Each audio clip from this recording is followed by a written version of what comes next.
Iyo ang lahat para sa ating panalangin.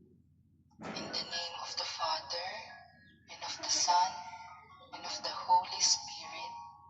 Amen. Angel of God, my guardian dear, to whom God's love commits me here.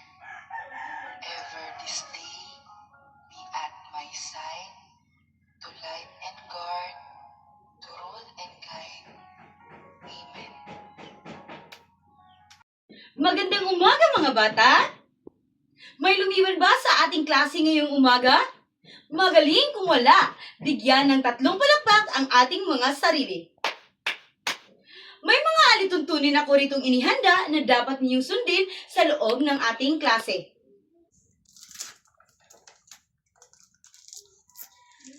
Ako muna ang magbabasa at susunod naman kayo. Makinig sa guro habang nagsasalita.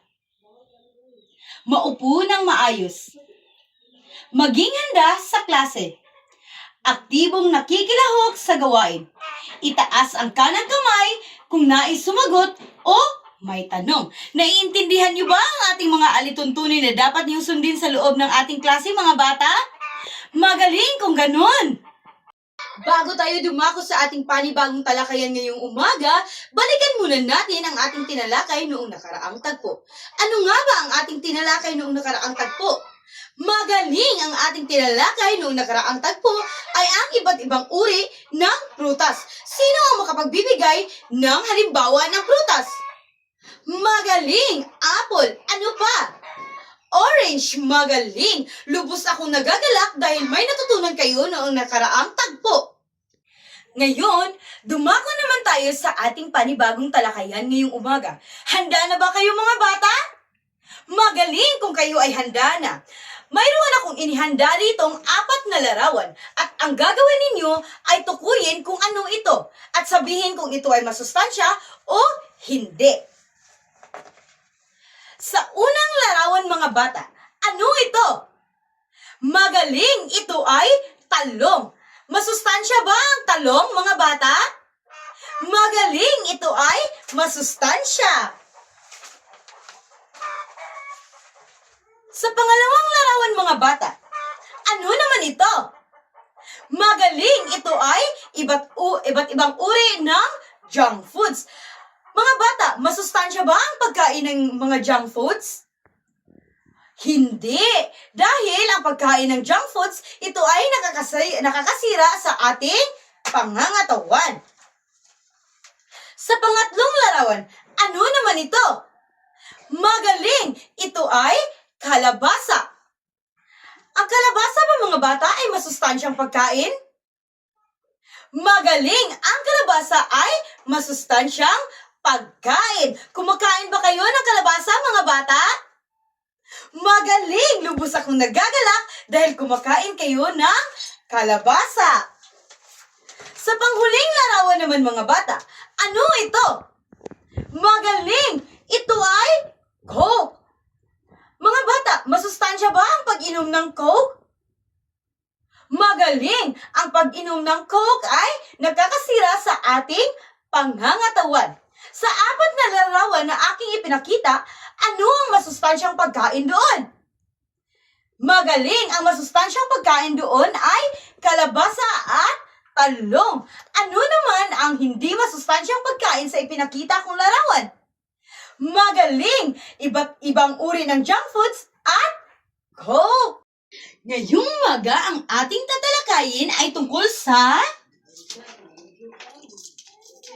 paghahanda ng masustansyang pagkain tulad ng sinigang na bangus.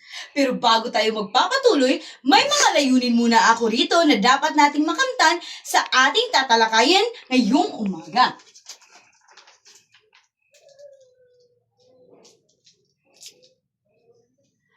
Nasusuri ang mga pagkaing inihanda sa hapagkainan.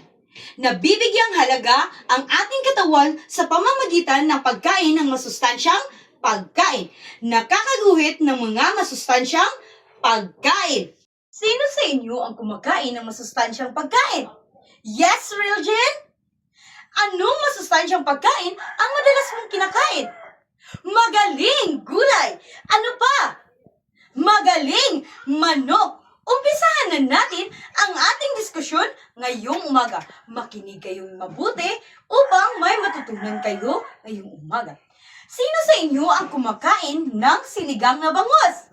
Magaling kung kayo ay kumakain ng sinigang na bangus. Ang paghahanda ng masustansyang pagkain ay kailangan sa ating pangangatawan dahil ito ay magbibigay lakas, lusog sa ating katawan upang magampanan ang pang-araw-araw na gawain at makaiwas sa sakit. Dapat nating malaman kung ano ang nararapat nating kainin at ihanda. Pero bago tayo magsimula, nais kong munang paalalahan kayo sa dapat isaalang-alang sa paghahanda ng masustansyang pagkain. Sa paghahanda at ligtas na masustansya na pagkain sa tahanan, gawin ang 5 Ks for safe food. Una, panatilihing malinis ang iyong mga kamay at ang mga gamit. Pangalawa, ihiwalay ang hilaw sa lutong mga pagkain. Pangatlo, lutuin ng mabuti ang pagkain. Pang-apat, panatilihing nasa ligtas na temperatura ang mga pagkain. Pang-lima, gumamit ng malinis na tubig at mga hilaw sa panangkap. Naiintindihan niyo ba mga bata? Laging tandaan na dapat maghugas ng kamay bago maghanda ng pagkain o kumain. Naiintindihan ba ang mga palatuntunin sa paghahanda ng masustansyang pagkain mga bata? Magaling! Aking ihahanda sa araw na ito ay sinigang na bangus. Nakakain na ba kayo ng sinigang na bangus mga bata? Magaling kung kayo ay nakakain na. Sino sa inyo ang makapagbibigay ng sangkap sa sinigang na bangus? Yes, Donna? Magaling! Bangus! Ano pa? Yes, Raymond? Magaling! Sitaw at talong. Ano pa? Yes, Cindy? Magaling! Kamatis, sinigang mix at patis. Magaling! Ang mga sangkap ng pagluluto ng sinigang na bangus ay bangus, sitaw, talong, kamatis, sinigang mix at patis. Ngayon, dumako naman tayo sa paraan ng pagluto ng sinigang na bangus. Pagkain tulad ng sinigang na bangus ay hiwa-hiwain ang kamatis, bangus, talong at sitaw ayon sa gusto mong laki. Ito ay ang paghihiwa nakadepende kung ano ang laki o liit na gusto mo. Sa pangalawang paraan, sino ang makapagbibigay? Magaling! Ang pangalawang paraan sa paghahanda ng sinigang na bangus ay pakuluan sa tatlong tasang tubig ang kamatis, sinigang mix at maglagay lamang ng tamang dami ng sinigang mix ayon sa gustong asim ng sinigang. Sa paglalagay ng sinigang mix, ito ay nakadepende kung gusto mo itong maasim or medyo maasim lamang. Sa pangatlong paraan naman, sino ang makapagbibigay? Magaling! Ang pangatlong paraan ay kapag kumukulo na, ilagay ang bangus at hayaang kumulo ng 5 minuto hanggang sa maluto ang bangus. Sa pang-apat na paraan, sino ang makapagbibigay? Magaling! Kung ang bangus ay okay nang lagyan ng iba't ibang sangkap, ay dumako naman tayo sa pang-apat na paraan. Ilagay ang talong at sitaw. Sa panghuli naman, hayaang kumulo ng 3 minuto. Sa mga bata, paalala na nararapat ang mga nasa tamang edad ang magluluto ng pagkain upang maiwasan na kayo ay mapaso o upang maiwasan ang aksidente. Maliwanag ba mga bata? Magaling! At dahil alam nyo na kung ano ang paraan sa pagluluto ng sinigang na bangus, tayo ay may pangkatang gawain. Makinig ng mabuti sa panuto upang maisagawa ng maayos ang gawain. Mga katanungan pa ba kayo mga bata? Magaling! May pangkatan tayong gagawin. Papangkatin ko kayo sa 4 na pangkat. Ito ang unang pangkat, pangalawang pangkat, pangatlong pangkat, at panghuling pangkat. Ang gagawin ninyo ay, bawat pangkat ay guguhit ng mga masustansyang pagkain. Nagkakaintindihan ba tayo mga bata? Magaling! May rubric sa ako rito na maging basihan sa inyong mga ginuhit. Kalinisan. Kung napakahusay, may 5 puntos. Kung mahusay lamang, may 4 na puntos. Kung di gaanong mahusay, may 3 puntos. Kaangkupan sa konsepto, may 5 puntos kung ito ay napakahusay, may 4 na puntos kung ito ay mahusay, at di gaanong mahusay, 3 puntos. Bibigyan ko lamang kayo ng 5 minuto. Ang inyong 5 minuto ay magsisimula na.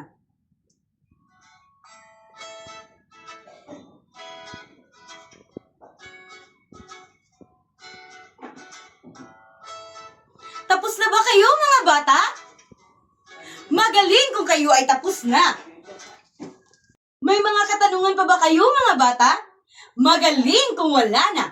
Ako ang magtatanong upang lubos kong malaman kung may natutunan ba talaga kayo sa ating tinalakay ngayong umaga. Ano nga ulit ang ating tinalakay ngayong umaga?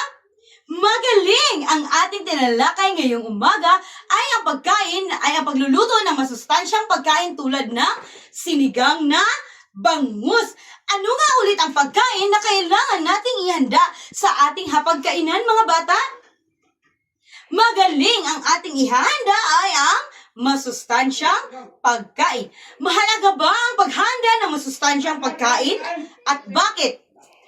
Magaling! Mahalaga ang paghahanda ng masustansyang pagkain dahil nagbibigay ito ng nutrisyon at enerhiya sa ating katawan. Wala na ba kayong mga katanungan mga bata? Magaling kung wala na. Mayroon tayong ritong pasulit upang malaman ko kung may natutunan ba talaga kayo ngayong umaga. Kumuha ng isa at ipasa sa likuran. Tapos na ba kayo mga bata? Kung kayo ay tapos na, pakipasa sa harapan ang inyong mga papel. May mga katanungan pa ba kayo mga bata? Magaling kung wala na. Dito nagtatapos ang ating klase ngayong umaga. Paalam mga bata!